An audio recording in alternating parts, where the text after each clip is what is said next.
It was Friday night in America, and for millions, that meant only one thing: the bright neon blue lights of Blockbuster Video. Step inside, and you felt the energy, the smell of popcorn, the sound of the scanning gun, and rows upon rows of potential worlds. Blockbuster was more than a store.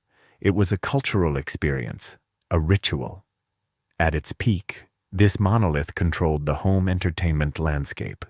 Over 9,000 stores globally, billions in revenue. They had swallowed smaller chains like Movie Gallery and had crushed the independent mom-and-pop video stores. They were the undisputed heavyweight champion of retail video. This was a giant that seemed too big to fail, too essential to vanish. But while the crowds shuffled through the aisles, checking their watches, the seeds of their destruction were already being planted. This is the story of how an innovative startup, fueled by one man's anger over a minor penalty, systematically dismantled this retail titan. It's a classic narrative of arrogance, denial, and the brutal consequences of refusing to adapt to change. Blockbuster's genius and their ultimate curse was standardization. Founded in 1985, they streamlined the chaotic world of video rentals into a clean, predictable, and family-friendly retail machine. They expanded at a terrifying pace. They mastered site selection, inventory, and, most importantly, profit maximization through a mechanism they relied on like a financial crutch: the late fee.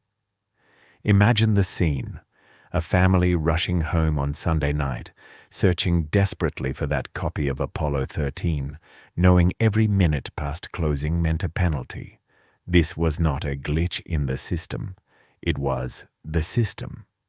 Blockbuster deliberately ordered a limited number of copies for new releases. The artificial scarcity of hit titles forced customers to hold the movie longer or pushed them toward the back catalog, where the company paid no royalties. These fees were the perfect income. They were almost pure profit margin, with no cost of goods sold. These fees were a core revenue driver, reaching nearly 20% of the company's total revenue in some years. In 1994, Blockbuster was purchased by Viacom for a staggering $8.4 billion. The empire was cemented. Their corporate executives believed the late fee annoyance was a necessary cost for the instant gratification of walking out of the store with a movie in hand. This core belief, that the customer would always tolerate being penalized, gave the corporation a catastrophic case of tunnel vision. They looked inward, focused on maximizing the present, and completely missed the whispers of the future. The whispered dissent was embodied by Reed Hastings, a software executive who reportedly faced a steep late fee for a movie rental. The sentiment was real. The customer hated the late fee, and Hastings was determined to eradicate it. By 1997, Hastings and his partner Mark Randolph launched Netflix, riding the twin technological waves that Blockbuster ignored: the DVD and the Internet. Netflix's initial model wasn't the final killer blow. It was the innovation introduced in 1999 that changed everything: the subscription model. For a flat monthly price, the rules of the game were rewritten: no due dates, no late fees. Keep them as long as you want. Netflix wasn't selling movies. They were selling convenience and freedom from anxiety. Blockbuster executives watched from their marble headquarters and dismissed the threat. Mail order? That's too slow. DVDs? Too expensive for the average consumer. The general consensus was that Netflix was a niche service for wealthy tech geeks. Adding to the arrogance, Blockbuster also ignored the rapid rise of Redbox. Those bright red vending machines offered another low-cost, low-commitment rental option right outside grocery stores. Blockbuster was being attacked by two flanks: digital delivery and instant cheap kiosks, and chose to ignore both. This corporate arrogance reached its peak in the year 2000. Reed Hastings flew to Dallas and sat across the table from Blockbuster CEO John Antioco. Hastings made his proposal. Blockbuster could buy Netflix for $50 million. Netflix would manage Blockbuster's online presence. It was a lifeline. The response was legendary. Antioco and his team reportedly laughed them out of the room. Why the laughter? Because of the margin dilemma. Netflix, with its low monthly fee, was a low-margin business. Blockbuster's entire financial structure depended on the extremely high margins of the late fee. Acquiring Netflix would have meant accepting a business model that, in the short term, would erode their core profitability. The board couldn't justify injecting a low-margin poison into a high-margin ecosystem. That laughter cost Blockbuster its entire future, $50 million. A rounding error for a corporation their size, yet they sacrificed market leadership for it. With that, Netflix walked away, not defeated, but galvanized. They focused relentlessly on improving their service, building a massive library, perfecting their logistics, and developing those famous recommendation algorithms. By 2004, Blockbuster could no longer laugh. Netflix had reached profitability and was aggressively gaining subscribers. The giant had been slow, but they finally prepared a counterstrike. They launched Blockbuster Online, adopting the subscription model, but with a major competitive twist they called Total Access. This was a brilliant move.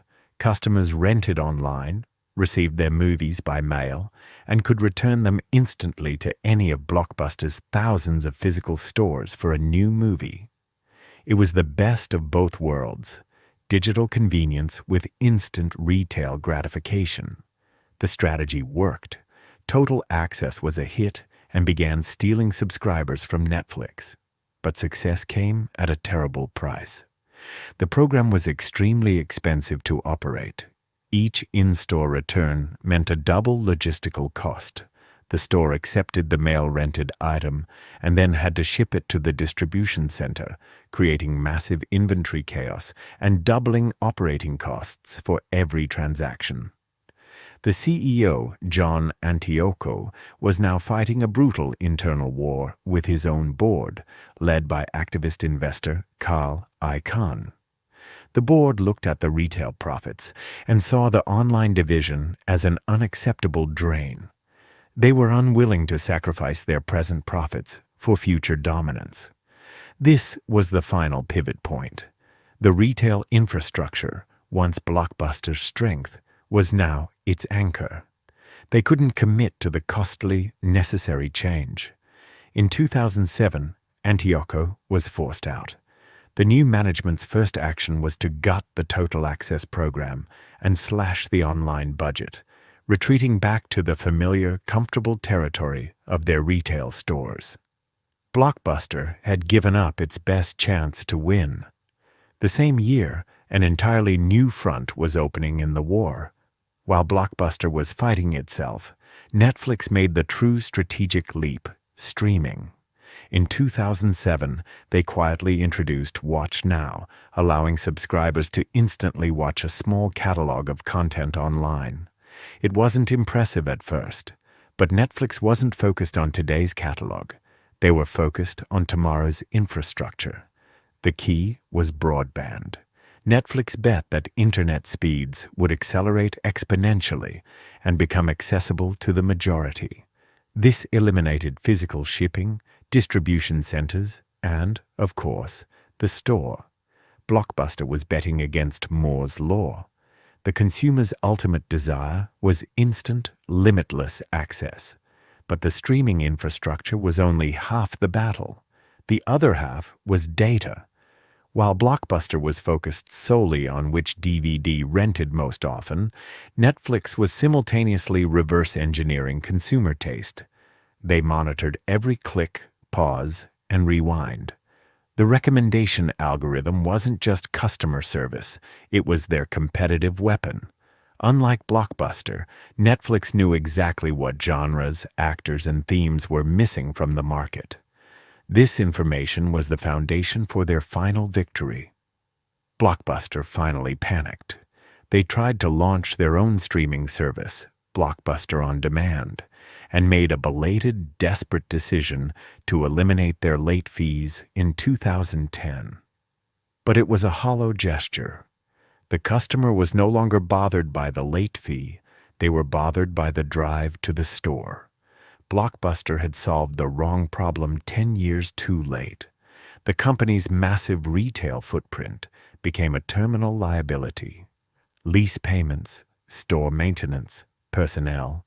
The sheer overhead created a slow, inevitable collapse under the weight of debt and failing revenue.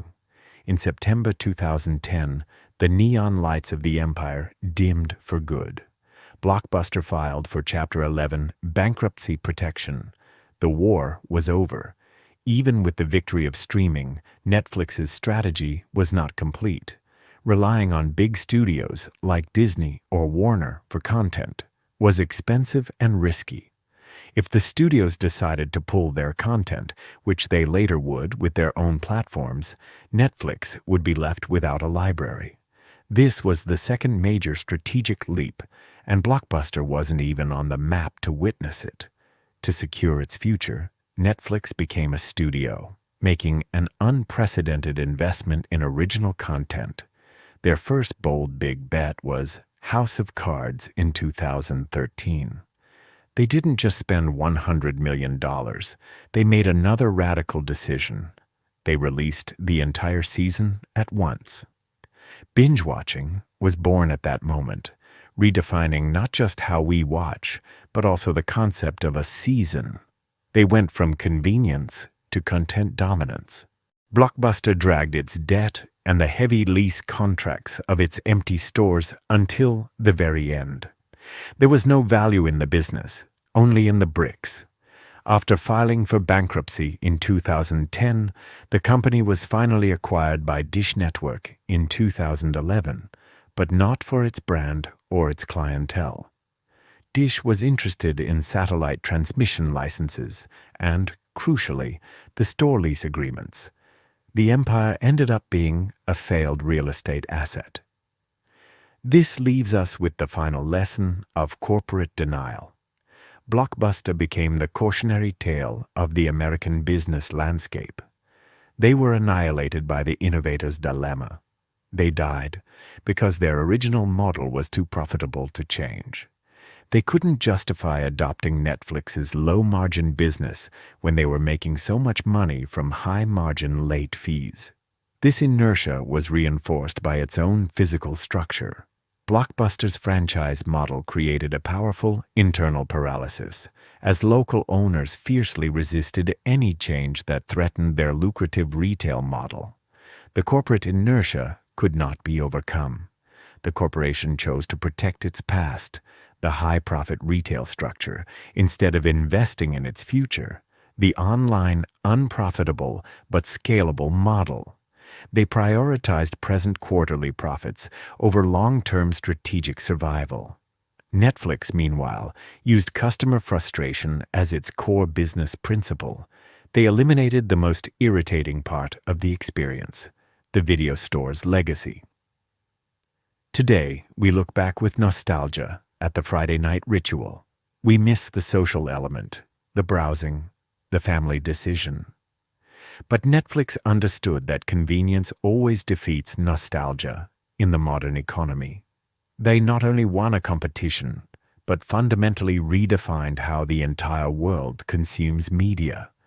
This is the ultimate cost of laughing at the future.